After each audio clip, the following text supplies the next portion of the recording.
ओम नमो भगवते वासुदेवाय। ओम नमो भगवते वासुदेवाय। ओम नमो भगवते वासुदेवाय। आज हम चर्चा करेंगे भगवत गीता के 11वें अध्याय पे 16वें श्लोक पे। 16, 17, 18, 19 आप सभी का आज के लेक्चर में हार्दिक स्वागत।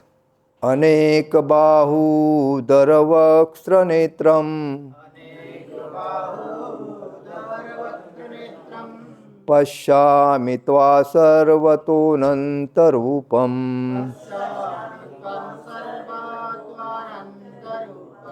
नानन्तनन्तं मदं न पुनस्तवादी पश्यामि विश्वेश्वर विश्वरूप। अनेक बाहूदर वक्त्र नेत्रम् पश्यामि त्वा सर्वतोऽनन्तरूपम्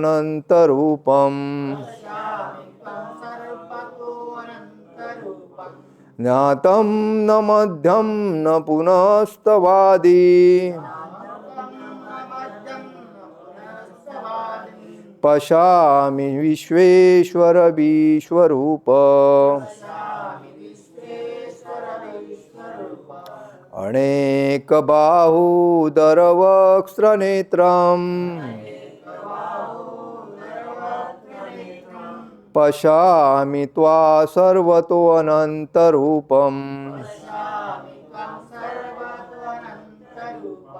ज्ञानन्तमध्यं तनं पुनस्तवादी पश्यामि विश्वेश्वर विश्वरूप।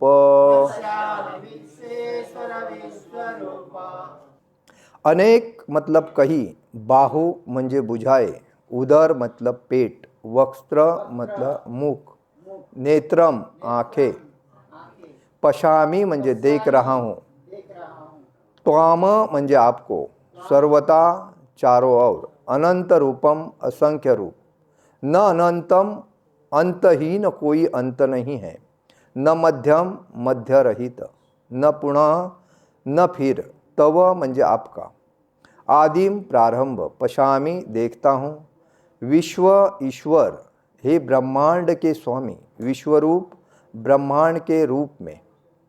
अनुवाद, हे विश्वेश्वर, हे विश्वरूप, मैं आपके शरीर में अनेकानेक हाथ, पेट, मुंह तथा आंखें देख रहा हूँ, जो सर्वत्र फैले हैं और जिनका अंत नहीं है।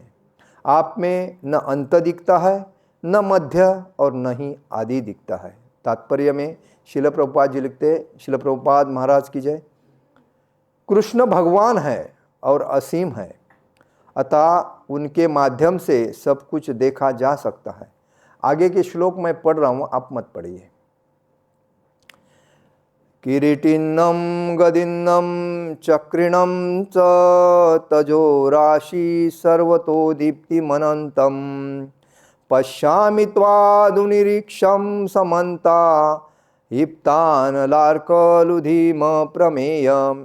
किरीटिन्नं म्हणजे मुकुटयुक्त, गदिनम गदा धारण किए, चक्रिणम चक्र समेत, स म्हणजे तथा, तेज राशिम तेज सर्वथा चारों ओर, दीप्ति मनंतम प्रकाश युक्त, पश्यामि देखता हूँ, त्वाम म्हणजे आपको,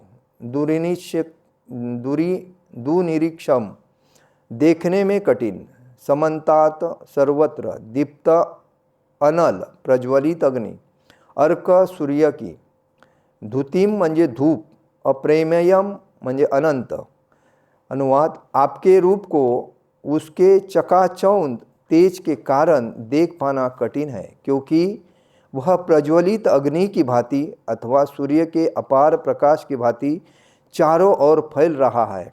तो भी मैं इस तेजोमय रूप को सर्वत्र देख रहा हूँ, जो अनेक मुकुटों, गदाओं तथा चक्रों से विभूषित है। त्वमक्षरं परमं वेदि तत्त्वं त्वमस्त विश्वस्त परम निधानम त्वमव्ययं शाश्वतं धर्मगोप्ता सनातनस्त्वं पुरुषो मतो मे। त्वम म्हणजे आप, अक्षरम अच्युत, परमम परम, वेदी तत्वम म्हणजे जानने योग्य, त्वम आप अस्त इस विश्वस्त विश्व के, परम परम निधानम म्हणजे आधार, त्वम म्हणजे आप, अव्यय अविनाशी शाश्वत धर्मगोप्ता शाश्वत धर्म के पालक, सनातन शाश्वत, त्वम आप पुरुष परम पुरुष, मता में म्हणजे मेरा मत है। अनुवाद, आप परम आद्य ज्ञेय वस्तु है, आप इस ब्रह्मांड के परम आधार आश्रय है, आप अव्यय तथा पुराण पुरुष है, आप सनातन धर्म के पालक भगवान है, यही मेरा मत है। अनादि मध्यांत मनंत वीर्यम मनंत बाहुम शशि सूर्य नेत्रम पशामि त्वादीप्त हुताश वक्त्रम स्वतेजसा विश्वमिदं तप्तनंतम। अनादि आदि रहित, मध्य मध्य, अंतम या अंत, अनंतम असीम, वीर्यम म्हणजे महिमा, अनंतम असंख्य, बाहू म्हणजे भुजाए, शशी म्हणजे चंद्रमा, सूर्य तथा सूर्य, नेत्रम म्हणजे आँखें, पशामी देखता हूँ, त्वम आपको दीप्ति प्रज्वलित हुताश वक्त्रम आपके मुख के निकलती अग्नि को, स्व तेजसा अपने तेज से, विश्व म्हणजे विश्व को, इदम म्हणजे इस, तपन तपम तपाते हुए। अनुवाद, आप आदि मध्य तथा अंत से रहित है, आपका यश अनंत है, आपकी असंख्य भुजाएं है और सूर्य तथा चंद्रमा आपकी आंखें है। मैं आपके मुख से प्रज्वलित अग्नि निकलते और आपके तेज से इस संपूर्ण ब्रह्मांड को जलते हुए देख रहा हूँ। भगवान के अनुवाद तात्पर्य, भगवान के षट ऐश्वर्यों की कोई सीमा नहीं है। यहाँ पर तथा अन्यत्र भी पुनरुक्ति पाई जाती है, किंतु शास्त्रों के अनुसार कृष्ण की महिमा की पुनरुक्ति कोई साहित्यिक दोष नहीं है। कहा जाता है कि मोहग्रस्त होने या परम आहत के समय या आश्चर्य होने पर कथनों की पुनरुक्ति हुआ करती है, यह कोई दोष नहीं है। ओम अज्ञानतिमिरान्धस्य ज्ञानाञ्जनशलाकया चक्षुरुन्मीलितेन तस्मै श्री गुरुवे नमः। श्री चैतन्य मनोभीष्टं स्थापितं येन भूतले स्वयं रूप कदा मह्यं ददाति स्वपदान्तिकं। वन्देऽहं श्रीगुरु श्रीयुतपदकमलं श्रीगुरुवैष्णवांच श्रीरूपं साग्रजातं सहगण रघुनाथामतं तं सजीवं साद्वैतं सावधूतं परिजनसहितं कृष्णचैतन्यदेवं श्रीराधाकृष्णपादान् सहगण ललिता श्रीविशाखान्वितांच। हे कृष्ण करुणा सिंधु दीनबंधु जगत्पते गोपेश गोपिका कांत राधा कांत नमोस्तुते। तप्त कांचन गौरांगी राधे वृंदावनेश्वरी विशुभानुसुते देवी प्रणमामि हरिप्रिये। वाञ्छाकल्पतरुभ्यश्च कृपा सिंधु एभवच पतितानां पावनेभ्यो वैष्णवेभ्यो नमो नमः। नमो ब्राह्मण देवाय गो ब्राह्मण हिताय च जगद्हिताय कृष्णाय गोविंदाय नमो नमः। गुरुवे गौरचंद्राय राधिकाय तदालिये कृष्णाय कृष्ण भक्ताय तदभक्ताय नमो नमः। इस अध्याय में अर्जुन जब युद्ध भूमि में कुरुक्षेत्र में उपस्थित थे भगवान श्री कृष्ण के साथ युद्ध करने, मतलब कौरवों के साथ युद्ध करने के लिए, अर्जुन को भगवान ने बहुत समझाया। जब द्रौपदी का वस्त्रहरण हो रहा था तभी ये जब सब आपके भाई है, आपके भीष्म पितामह हैं, आपके गुरुवर्य द्रोणाचार्य है, आपके सगे संबंधी सभी उस दृश्य को चुपचाप देख रहे थे। मनुष्य का धर्म है कोई किसी के ऊपर अगर अन्याय होता है तो उसको रोकना, उसके ऊपर आवाज़ उठाना, लेकिन भरी सभा में एक स्त्री का समाज में आदर करना जरूरी है। लेकिन स्त्री का आदर नहीं होते हुए अधर्म हो रहा था और उसके ऊपर कोई बोल नहीं रहा था, सब चुप थे। तो ये जो आपके सामने है वो खाली आपके विरोधक है, आपके कोई सगे संबंधी नहीं है, और इसीलिए मैं आपको जो बोल रहा हूँ वो आप करो। लेकिन फिर भी अर्जुन के मन में क्या आता था, नहीं मेरे घर के है, भाई है, उनके साथ मैं अगर युद्ध करूँगा तो मुझे बहुत पाप लगेगा, उससे बेटर है मैं जंगल में जाके तपस्या करूं, जो मिलता है वो खा के आराम से रहूं, लेकिन मैं मेरे भाइयों को और मेरे गुरुओं को मारूंगा नहीं, क्योंकि उन्होंने मेरे को शिक्षण दिया। और इसी के वजह से भगवान ने उनको सब कुछ बताया। फिर भी अर्जुन को लग रहा था कि भगवान कृष्ण भगवान है, लेकिन मैं कैसा मानूं कि यह भगवान है। तभी भगवान ने उनको विश्व रूप बताया कि देख अर्जुन, अभी भी नहीं तू समझ रहा है, तू आप मुझे समर्पित हो, आप मेरे दास हो, आप मेरे शिष्य हो, मैं आपका गुरु हूँ, और मैं जो बोल रहा हूँ आप बोले हैं मैं मानूंगा, और अभी आप जो मुड़ रहे इसलिए मेरे को आपको विश्व रूप बताना चाहता हूँ। और इसी वजह से भगवान ने अर्जुन को विश्व रूप बताया। और ये विश्व रूप विराट रूप था, और विराट रूप में जब वो दृश्य देखने का जो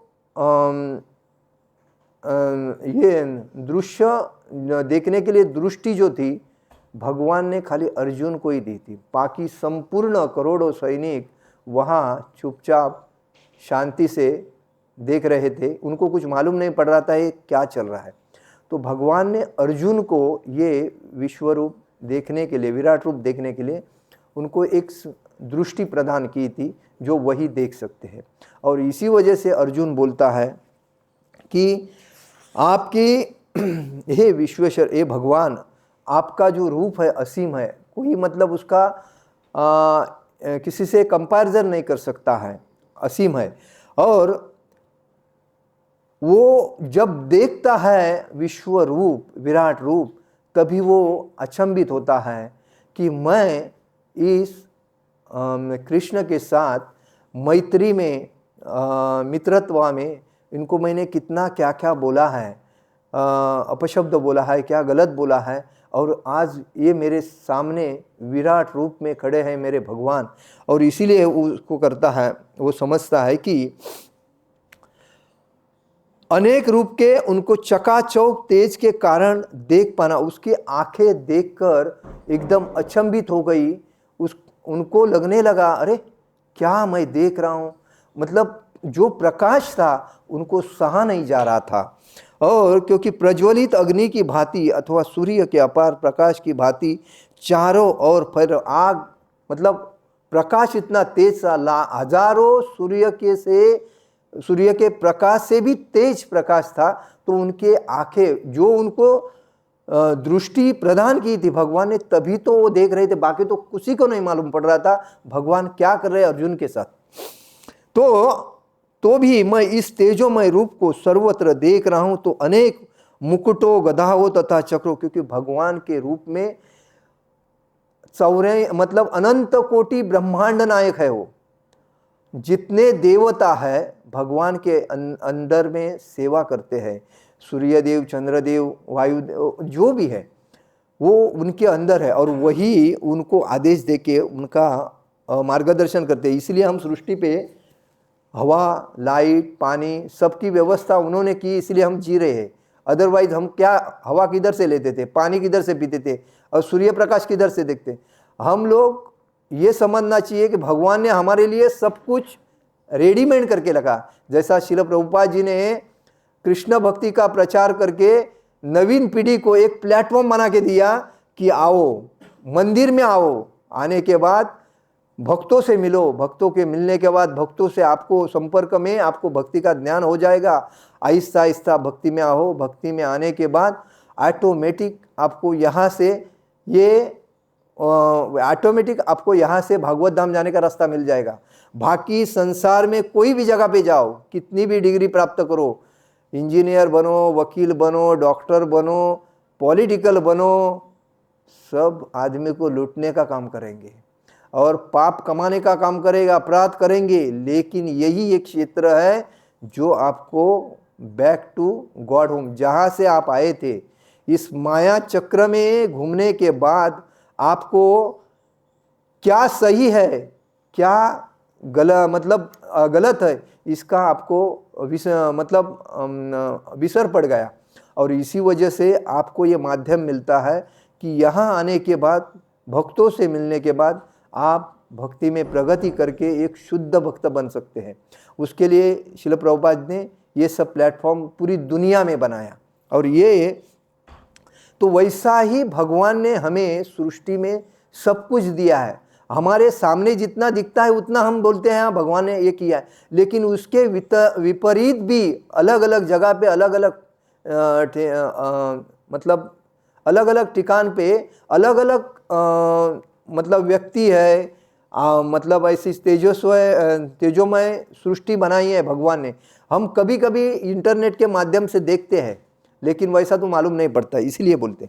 तो इसीलिए अर्जुन बोल रहा है कि आप परम आध्यात्मिक वस्तु है, मतलब इस ब्रह्मांड के परम आधार है। ये ब्रह्मांड के ज्ञाता, इसीलिए कहते हैं अनंत कोटि ब्रह्मांड नायक। ये ब्रह्मांड का पालन चलाना और उसको संपूर्ण सोई सुविधा सपोर्ट करना देना, ये सब भगवान ही करते हैं। लेकिन अज्ञान व्यक्ति को ये नहीं समझता है। ये अज्ञान व्यक्ति क्या समझता है, ये सब मैं कर रहा हूँ, अगर मैं नहीं करूँगा तो मेरा पेट नहीं भरेगा। लेकिन ये अज्ञान व्यक्ति को ये समझना चाहिए, जब पिता माँ के कोख में जब बी डालते हैं और वो बी को पालन पोषण करके जब 9 महीने तक अंदर रखता है, उसका पालन पोषण कौन करता है? माता पिता तो अपने काम में बिजी रहते हैं, लेकिन उनको तो पालन पोषण भगवान ही तो करते हैं। और उसके बाद जब वो अंदर भगवान से, जब भगवान उसको पूछते बाहर जाके क्या करोगे,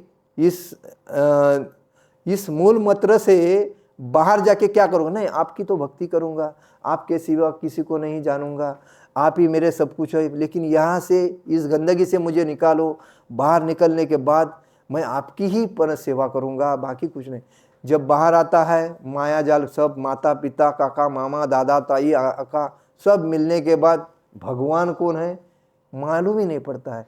बाद में मित्र मिलते हैं, कोई खास दोस्त में ये मैत्रीन मिलती है, उसमें मिक्सिंग होने के बाद उनके गुण आत्मसात करने के बाद भगवान को साइड, माता पिता को साइड, उनमें से उनको ही मिलके जीवन जीने का आनंद लेता है। और उसी के वजह से उसके जीवन में अपराध होते हैं, पाप होते हैं। और पाप होने के बाद उसको, जब पाप होता है उसी टाइम किसी को, जब एक्सीडेंट होता है तभी किसी को कटिंग होता है शरीर में, किसी को घाव मालूम नहीं पड़ता है मेरे को कटा।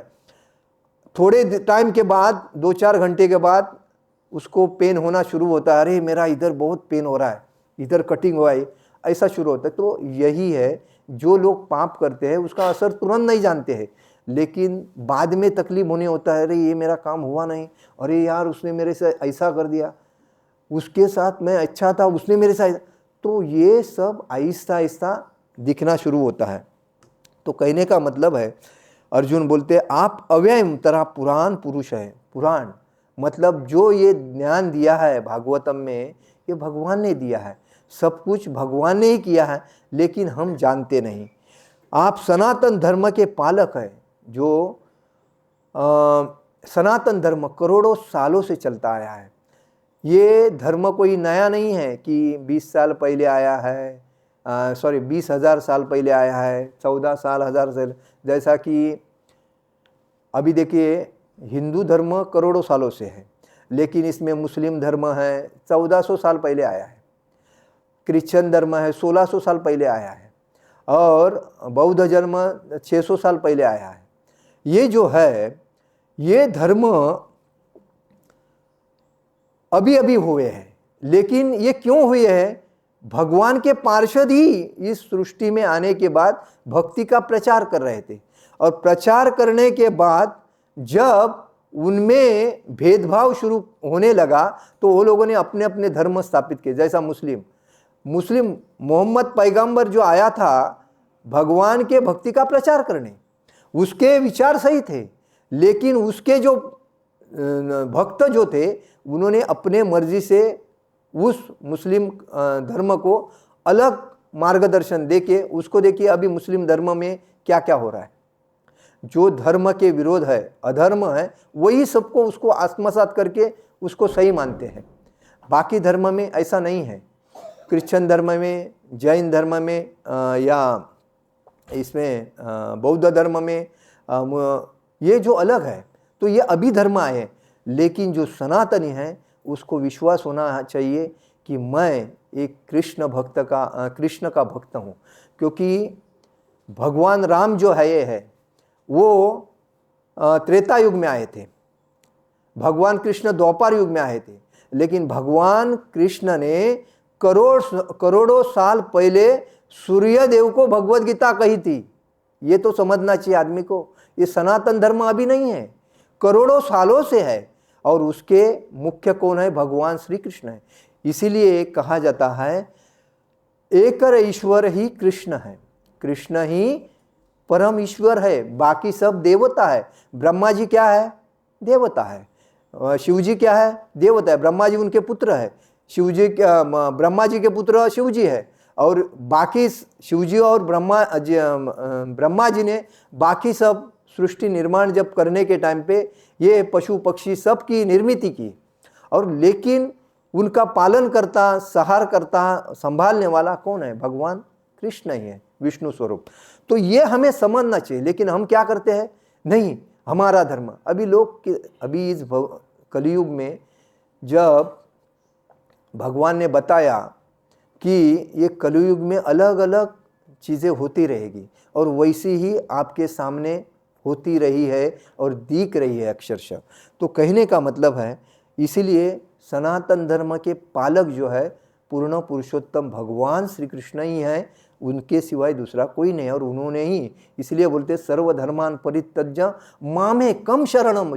सर्व धर्मों को त्याग करो और मेरे चरण में आ जाओ, मैं आपकी रक्षा करता हूँ, मैं आपको सभी पापों से मुक्त करता हूँ। आप मुझे नमस्कार करो, मुझे ही भगवान मानो और मुझे ही समर्पित हो जाओ, तो आपकी संपूर्ण रक्षा मैं करता हूँ। तो कहने का मतलब है, अर्जुन बोलता है आप आदि हो, मध्य हो और अंत्य हो, अंत से रहित हो। मतलब ये सृष्टि जब बनी नहीं थी, ये कुछ भी नहीं था, तभी कौन थे? भगवान कृष्ण ही थे, विष्णु ही थे। वो क्षीर सागर में आराम से शेषनाग के ऊपर आराम से लेटे थे। लेकिन उनको लगा कि जब पृथ्वी माता के ऊपर अन्याय होने लगा, असुरों ने उसको तकलीफ देने शुरू कर दी, वो बार बार उसको तकलीफ होता था। इसीलिए वो ब्रह्मा जी के पास जाती थी और बोलती थी, हे ब्रह्मा जी, मुझे इस असुरों ने तो तंग कर दिया, मुझे बचाओ, मुझे बचाओ। तभी ब्रह्मा जी भगवान के पास गए। भगवान ने उनको आत्म साक्षात्कार से बुद्धि दी कि मैं अभी इस युग में, द्वापर युग में सृष्टि में जा रहा हूँ, तो ये धरती माता का संपूर्ण मैं रक्षण कर दूंगा। तो ये जो बात है, तो इसीलिए सबके पहले तो आदि भी थे, मध्य भी थे, अंत में भगवान विष्णु, भगवान श्री कृष्ण ही है। तो उनके सिवा कोई है नहीं। इसीलिए आप आदि हो, मध्य हो तथा अंत से रहित हो, आपका यश अनंत है। उनके यश का कोई मतलब कंपैरिजन नहीं कर सकता है। ना उनके समान कोई है, ना कोई उनके ऊपर कोई है। वही सर्वस्व है। उनके अंडर ब्रह्मा से लेके सब कुछ उनके अंडर। आज लोग कोई बाबा को गुरु मानते हैं, उसको देखने के लिए इतनी लाइन लगाते हैं, रात भर जागते हैं, दिन भर जागते हैं। अरे वो एक भक्त है और आप पागल के जैसा उसके पीछे क्यों लग रहे हैं? उसका चरण दर्शन करने के बाद आपके घर में सुख शांति ना देगी? ये अज्ञानता है। अगर आप एक चांटिंग माला लेके अगर हरे कृष्ण का नाम जप करते हो, तो आपका जो अंदर गंदगी जमी है जो आत्मा के ऊपर, तो आहिस्ता आहिस्ता दूर हो जाएगी। और दूर होने के बाद आपको थोड़ा आत्मज्ञान साक्षात्कार हो जाएगा।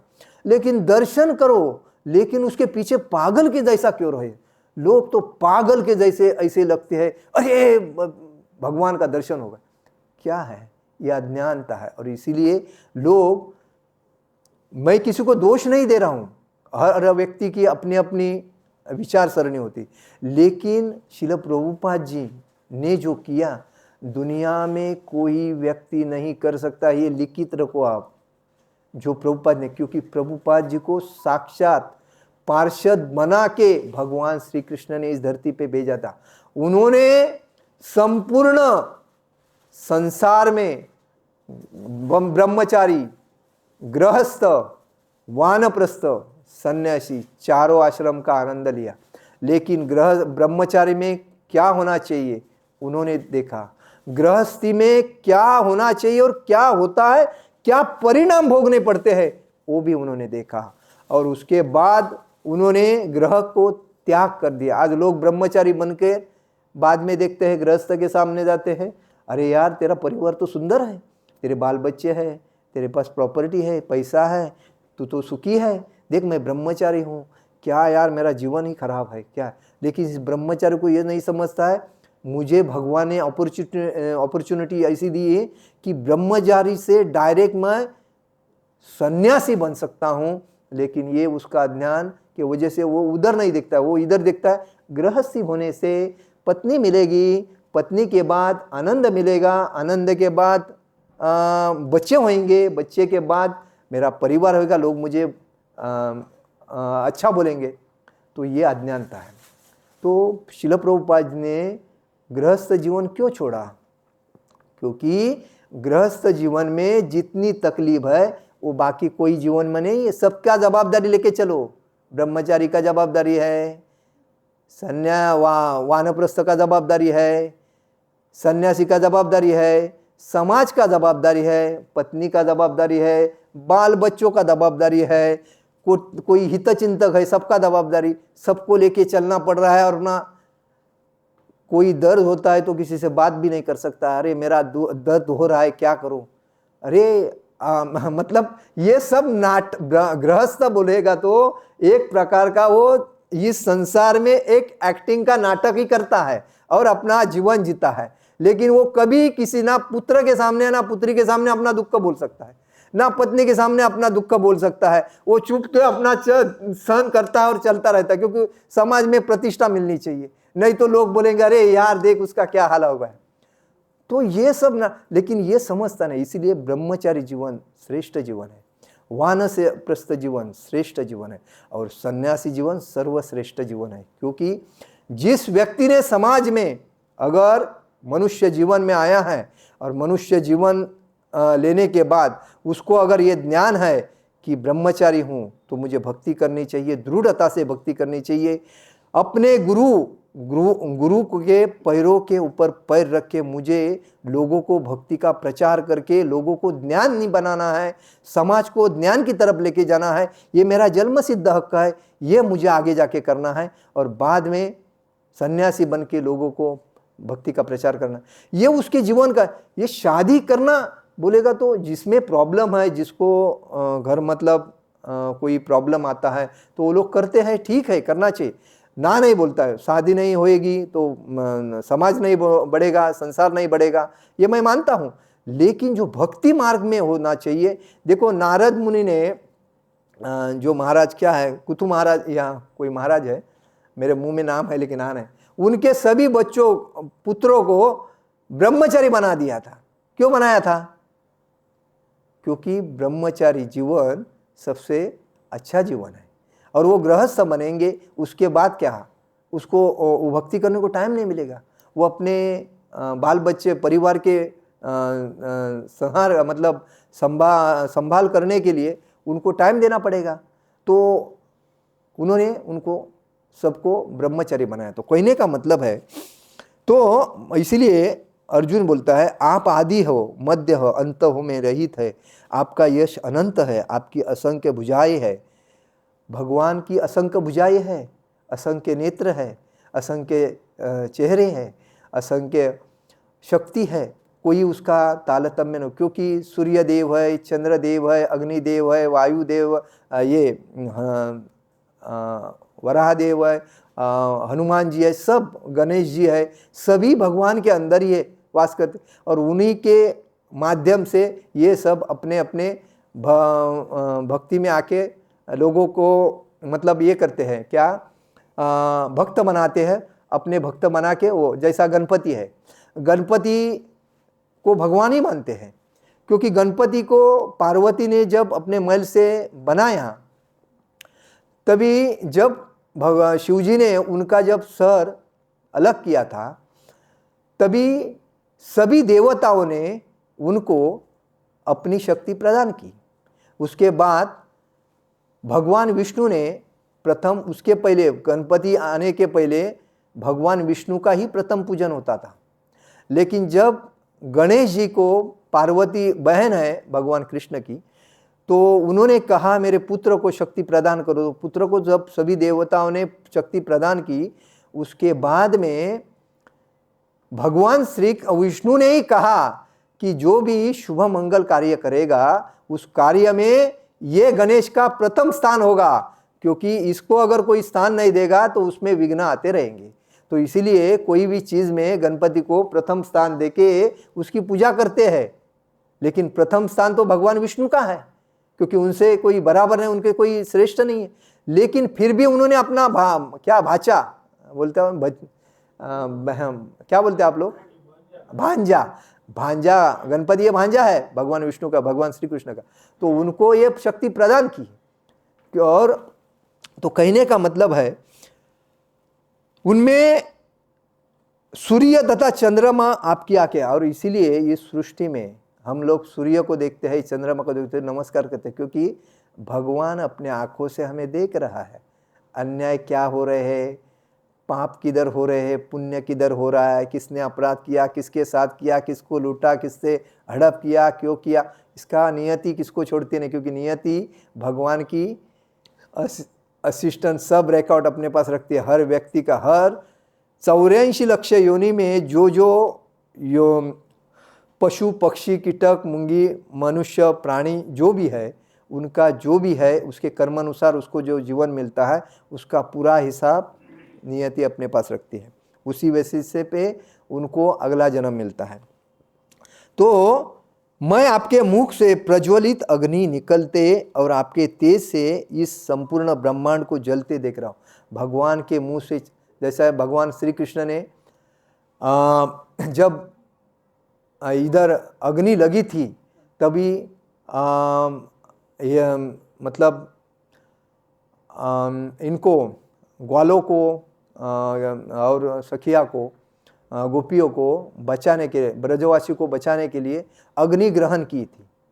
वैसी ही, क्योंकि वो संपूर्ण अनंत है और इसी वजह से उनके मुंह से अग्नि प्रज्वलित हो रही थी। भगवान षट ऐश्वर्य से कोई सीमा, मतलब भगवान षट ऐश्वर्य से पूर्ण है। षट ऐश्वर्य आपको तो मालूम है, पूर्ण सुंदरता, पूर्ण शक्ति, पूर्ण वैराग्य, मतलब ये छठ ऐश्वर्य जो है उसमें भगवान के बराबर कोई नहीं है। आज कोई व्यक्ति देखिए जिसके पास पैसा है, धन है, संपत्ति है और पद प्रतिष्ठा है, उसको भी अपने स्वार्थ के लिए लोग भगवान ही बोलते हैं, आप तो मेरे भगवान हो। अरे लेकिन उसको एक बात बोलो, अगर वो भगवान, कोई बाबा को भी लोग भगवान के बारे में, मैं एक तमिल मतलब एक जगह पे नाम नहीं लेता हूँ उनका, क्योंकि नाम लेने से अलग इफेक्ट पड़ता है, तो नाम ले लेता। उनको उन्होंने भगवान का रूप दिया, क्योंकि एक बाबा की प्रसिद्धि थी, मतलब अभी क्या बोलने का, सभी बाबा अपने को जगत गुरु मानते हैं। लेकिन जब भगवान ने ब्रह्मा जी को बोला था आप जगत गुरु हैं, लेकिन ब्रह्मा जी ने बोला था प्रभु मैं जगत गुरु नहीं हूँ, मैं एक आपका शूद्र पुत्र हूँ। लेकिन आज तो जगत गुरु का बाढ़ आया है, हर जगह पे बोलेगा तो मैं जगत गुरु, मैं जगत गुरु, मैं जगत गुरु।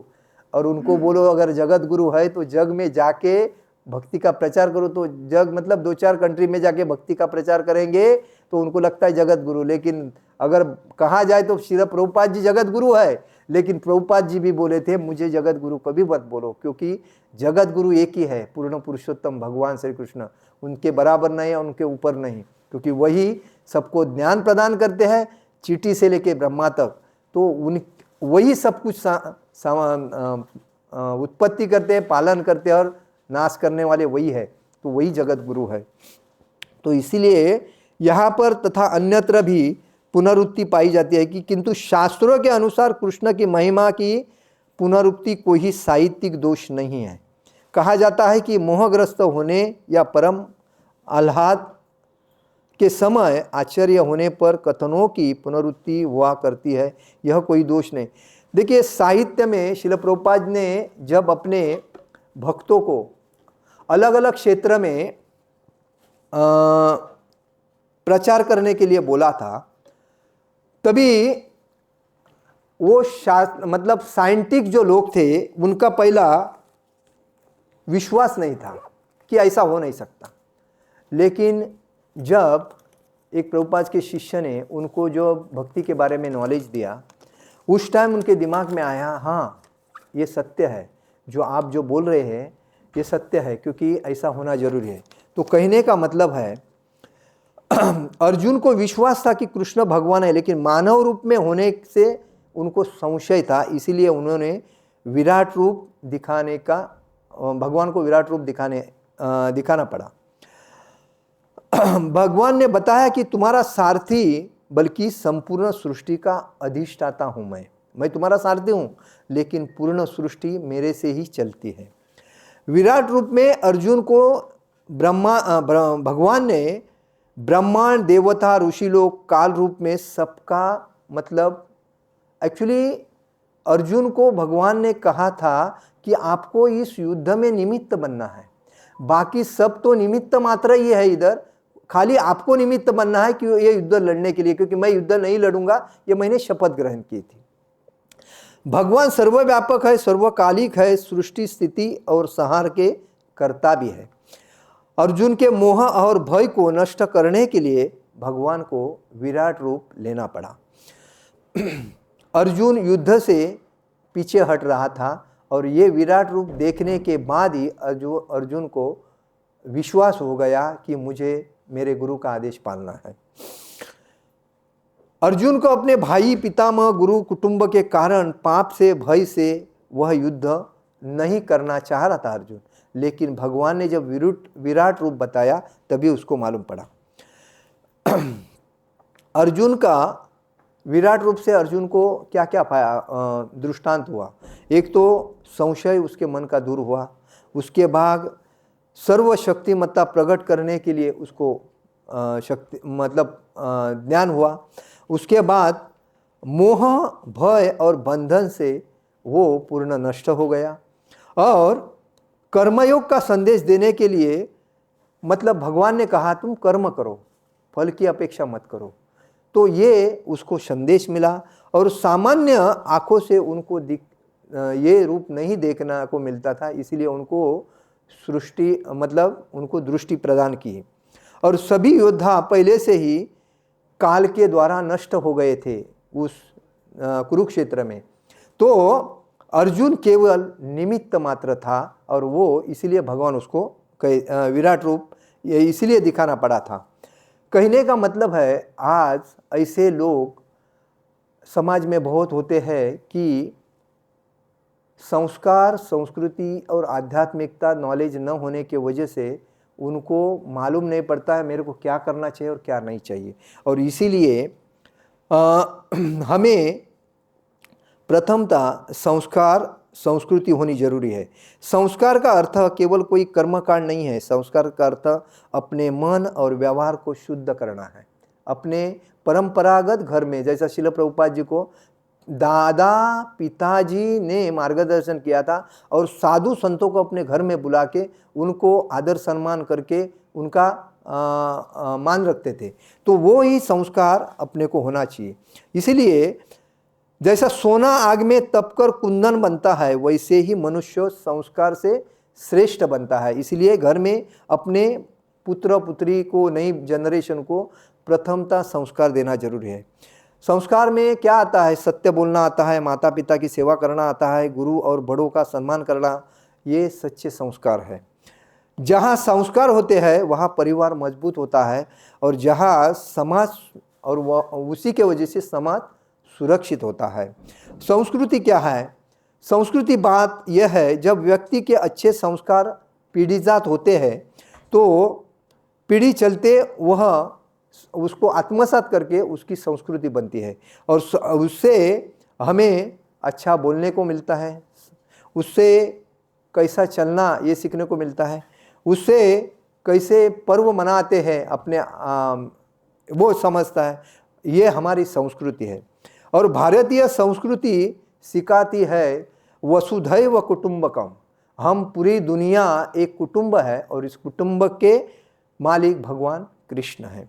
संस्कार व्यक्ति की सुंदरता है, संस्कृति समाज की पहचान है।